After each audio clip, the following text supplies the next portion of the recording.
one of our retailers standing on the bar doing the whole fire twirling with steel wool in the whisk, but inside a pub. And everyone was shooting them on the bar doing this. And I'm thinking, we probably would have burnt that place to the ground. I'm not sure that Dennis may have been involved in that. I can't remember. Growing up, did you have an artistic family or an arts or business background? Because you're a very business-savvy individual, having gotten to know you, especially since BFOP. Was there that sort of influence in your life, or was it a mentor or someone that sort of pointed you in the right direction? Yeah, probably a combination. Like, I came from a really artistic family. Mum's an artist, a very well-known oil painter. If you want to see her Instagram, it's like Gwendolyn Crumins Art. So she's an incredibly talented oil painter and runs classes as well. My dad he worked at Scotch. He was a music teacher. So he had an artistic family, which I think really gave me the license to say this is a valid career. I think that's something a lot of people lack, is that you don't need someone to say it, but it's growing up seeing that that's a really valid thing. I think most people probably grow up thinking that a career in any kind of arts or creative space is like for the people who didn't make it in the other space.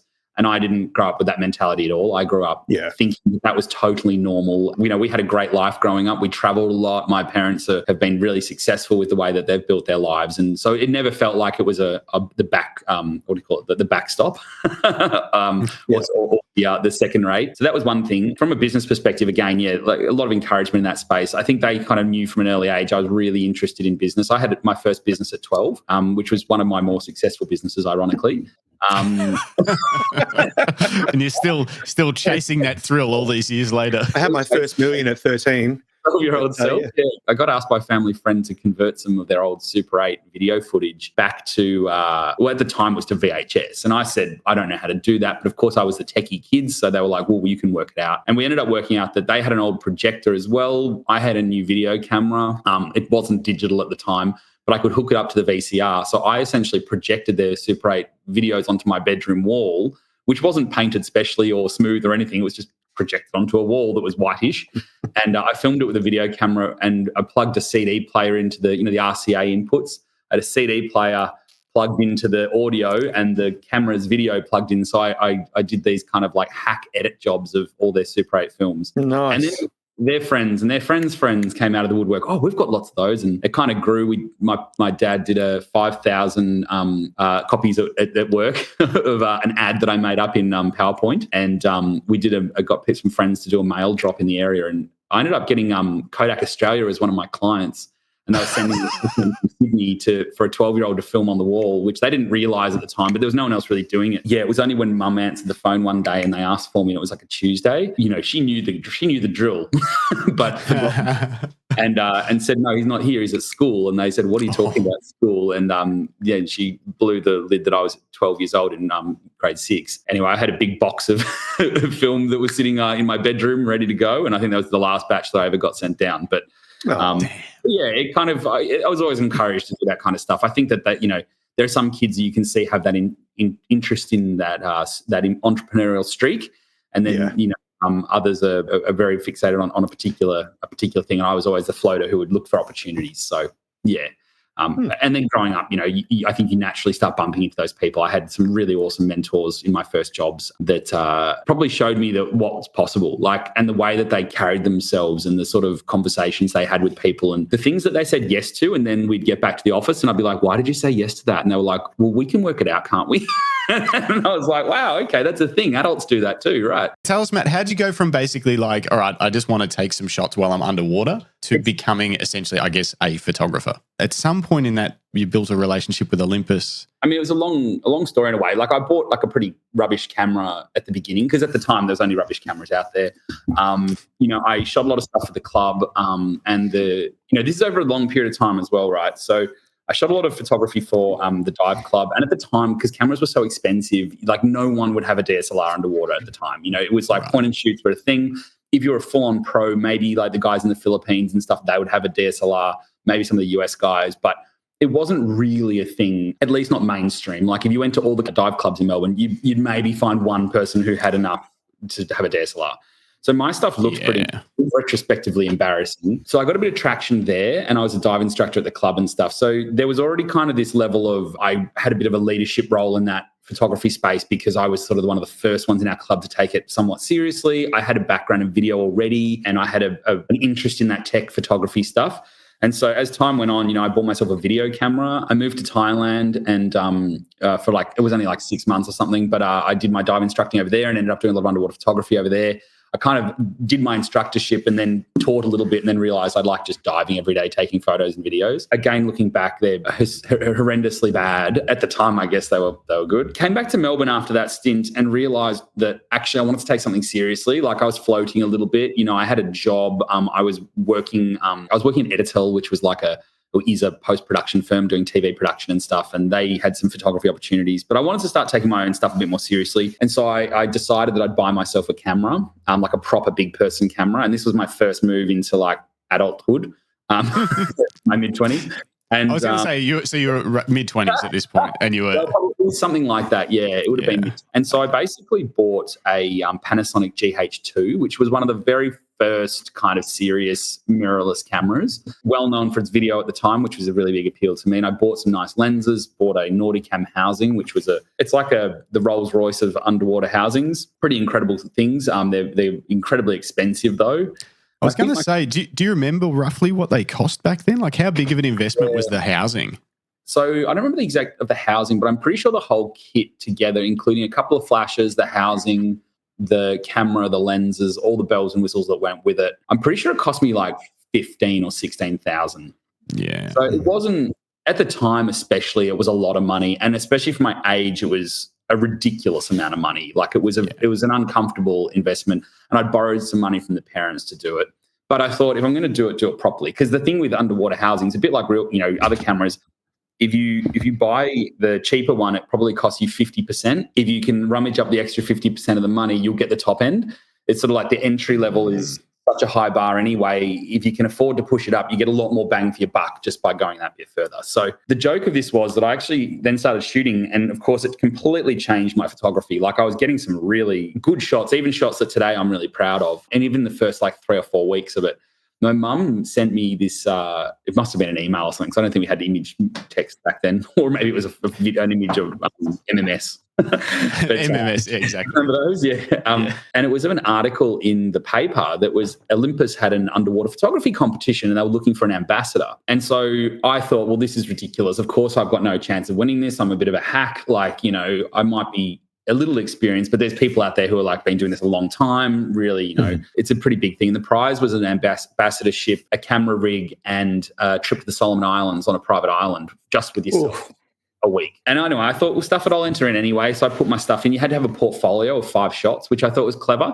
Rather than just being an image competition where you could luck it, you had to have a portfolio, which sort of meant that you could stand up to, different situations. Anyway, I got the call and I'd won this ambassadorship. I met up with the rep down in Melbourne, wasn't the rep, the marketing person who came down to Melbourne. We went to a pub and we got chatting and, it was all congratulations. And then they broke the fantastic news that I'd won this, the camera, and the camera was their entry level EPL3, which is their lowest end mirrorless camera at the time, with the lowest end housing and really, really small flash units. And I had this really sort of instant regret of realizing I've just spent nearly $15,000-$16,000 on this Panasonic kit, which I'm no longer allowed to use because I have to be shooting on Olympus.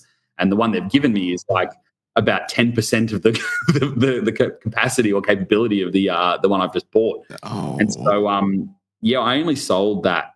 I don't even think I sold it. I think I gave it to someone a few years ago because I just couldn't bring myself to get rid of it straight away. And of course, I upgraded my Olympus stuff pretty quickly. I said, can I chip in some money and get a bigger camera, bigger housing with the EM5, then a bigger housing for it, then a dome port, and, all the bells and whistles. And they looked after me in that space. But yeah, that was kind of the conversion to Olympus, was this, I guess, very sad kind of win, which, yeah, I mean, it was good. Don't get me wrong, without that, I wouldn't be doing what I am today. But it was an interesting concept because at the time I sort of felt like my world ended a little bit. Was the private island also, was it just like a small raft somewhere that they tied up or something? You know, it was like... It was actually a swimming pool that was called the Solomon Island Resort. No, it was... no, it was actually, it was really good. I've been there a couple of times. It's a place called Yupi. It is a private island that's run by some Aussies. The reason it was a private island at the time was they were doing renovations on some of their the cottages. So most of it was shut down. But from my experience, I still got to hang out and have the place to myself. I had a private boat. But yeah, anyway, that was magical, and that was a really good opportunity. And it was sort of probably set off that time in my life where, you could travel on someone else's dollar. Back in the days pre-COVID, before influencers took over the world, where you wanted to go somewhere in the world and you'd put it on Facebook and you get resorts contacting you, and then an airline would tell you, oh, we'll pay for the flights if you take some photos of the airplane and and all that. So it's been a really interesting ride through very, very changing times, stuff that you can't replicate now. Oh, there you go. Dennis says that I introduced him to Olympus. That's right, because I wine and dined Dennis in Adelaide when I was an Olympus rep, and got him across the line. Really? Yeah. Sorry. He seems very happy. And then what did those first 6 months of you being full-time into your own business look like? Yeah, at the time, I was doing a lot of training stuff for Olympus, and my side hustle, I guess, was doing like private workshops on the side, just one-on-ones. I had some underwater photography courses that I ran with the dive clubs because I already had a good relationship there. I shot some weddings and things because of obviously everyone, when you know people who work in camera land and they're like, oh, you do photography, you could photograph my auntie's dogs or something like that. So I was doing those kind of like, I'll call them D-grade shoots, but it wasn't much. I think to me it was more around, I knew that there was potential there. I also know that, as I said from early on, I've got a family that's been very encouraging of all this. And I've lucky to have probably had the comfort in my mind of a safety net. If this all went tits up, it would be okay. Like I was never in a situation where I was going to be homeless or something like that. So I think that's really important to say, because not everyone has the benefit of that. And I think that is a huge contributor to what I get to do, because I don't have to be as worried about the consequence. Not to say that I'm not careful about it, and I have a lot of respect for that privilege, but it does give you a peace of mind knowing that, if you quit your job and this doesn't go well, there's a more of an attitude in our household of, well, great, but you tried and let's work out how to make it work, as opposed to, well, aren't you stupid and look what you did. I told you so, kind of thing, 100%. So that's a really, really important part. The first few months of it, how to look, not great. It was at the time, do you remember the show Shameless? It was on Netflix. Yes. Yeah, Yes. so we had some friends that had moved from the UK and they were living with us, and it was during this period, which probably made it a bit easier because I had more like distractions. But one of them was watching the show Shameless, but I couldn't sit on the couch and watch it with them because I just saw my future. It was really, really weird. But yeah, I started running workshops. The thing is, it was a hustle, like a straight up hustle. It was, there was no marketing out there. Like Google Ads for me wasn't a thing really at the time. I built a website, I built some branding. I got a friend of mine to do some logos. My biggest thing was probably realizing you have to leverage relationships really quickly. And so I went and saw Peter Michael, who had run Michael's at the time, and said, you guys don't really have much of a training repertoire. You've kind of got, he had Olwen at the time doing some basic courses upstairs. But I said, I'm running these workshops. They're out in the field. We're going to do seascapes. We're going to do waterfalls. We're going to do all these fun things. And I'm just trying to channel all the Olympus stuff that I'd done. And I said, why don't you sell my workshops alongside me? I'll give you guys a commission, and I'll make the pickup and drop off point Michael's cameras, because then it's like product that you need to pick at the start of the day, products you want by the end of the day. We'll have this perfect synergy. And he was kind of open to it at the time. It never eventuated, but there was a good, strong relationship that sort of started to form because of that. And I think that support led me to I already knew the Michael's team because of Olympus, and they were supportive of the fact that I was going out on my own. So they would kind of recommend to people. And, I worked with Peninsula Camera Centre for quite a while. Again, people who I had a lot of interaction with through my Olympus days, a lot of trust built there. So they started sort of selling my courses, and I started doing things back for them. And it was that relationship stuff that really kind of built it. But I remember I've still got people who come on my current workshops like regularly, who were on my very first workshop, which was called like Melbourne City Walk. And I think I charged like $50 for it. And I had like 3 people. And I thought that was totally amazing. And these days it's no different. You know, I still work really closely with brands. I make sure I touch base with people. I work, you know, through BFOP as well, obviously. But it's those relationships, I think, that give you a bit of comfort, because, you know, you've got a bigger team when you're just an individual doing this. You know, there's lots of people rooting for you.